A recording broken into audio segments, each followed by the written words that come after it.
Okay, so to make a cover for my baby lock cover stitch here, I need to take some measurements. And I'm going to start with the measurement from the front all the way to the back. And I've already done these measurements off camera. So I know that this is 42 inches going over the thread stand here when it's pushed down. And it's 15 inches from front to back, 12 inches tall to here, or 13 inches tall to here. And I'm going to make a cover for this today so that I can cover it up. And you can see there's some dust on it. I want to clean it completely and then put the cover on it. It doesn't have anywhere else to store except right here on my counter. So we're going to make a cover for it so that I don't have to worry about it being all dusty every time I go to use it. So the first things that I did whenever I got ready to start this is I cut some muslin off of my bolt of muslin that I bought from Marshall's Dry Goods.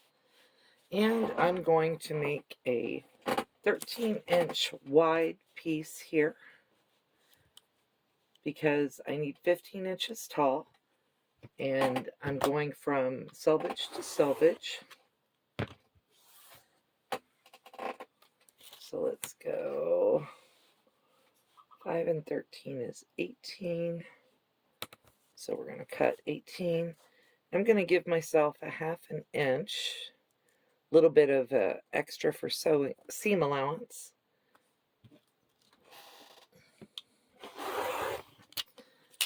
And then I'm going to cut those two pieces into 15 inches. And I'm going to start from the selvage down here.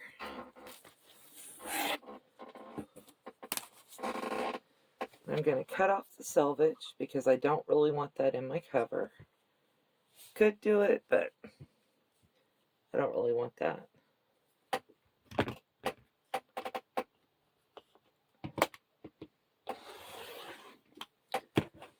And then 8.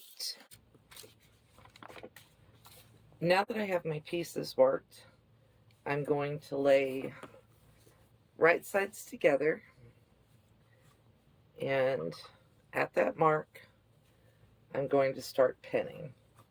So the mark on this piece gets matched up to the mark on that piece. And I really could just use the crease to do that, but that's not really how I wanted to do this today. I'm going to put my pin in there. Let me move my pin bin over here. And I'm going to go down and just pin every few inches so that things stay somewhat close together. And because this is a cover for something, I'm going to turn right here at this corner.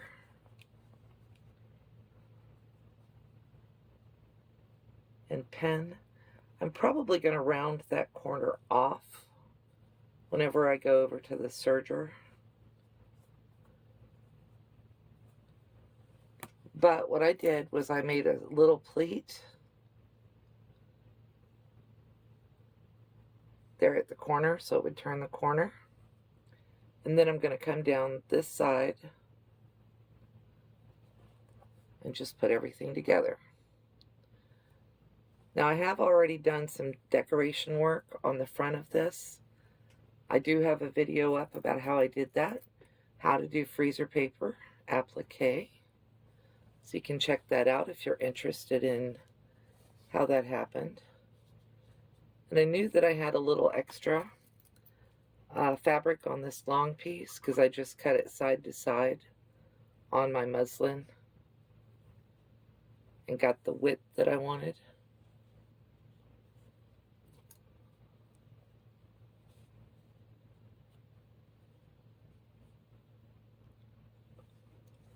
Okay.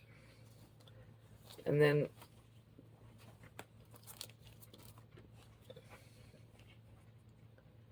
I'm going to continue pinning here.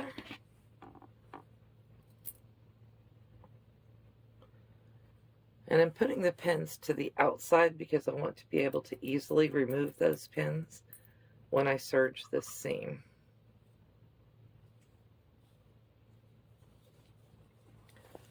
You can see there, I've just turned it. There's a little bit of a pleat.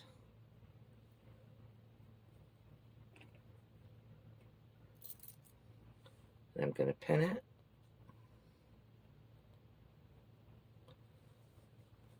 And then just keep going down this side of that side piece.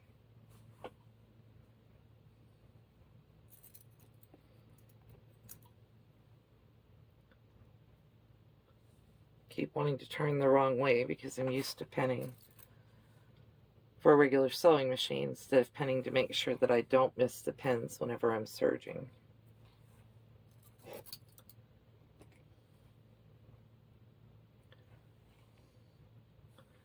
Alright, and I'm going to pin the other side, and then I'm going to take this to the serger and serge that seam, or those seams. I'll bring you back as soon as I get those seams serged. So I brought it over to my serger. I ran the stitches down the seam lines and took a quick hem around the bottom with just the serger thread.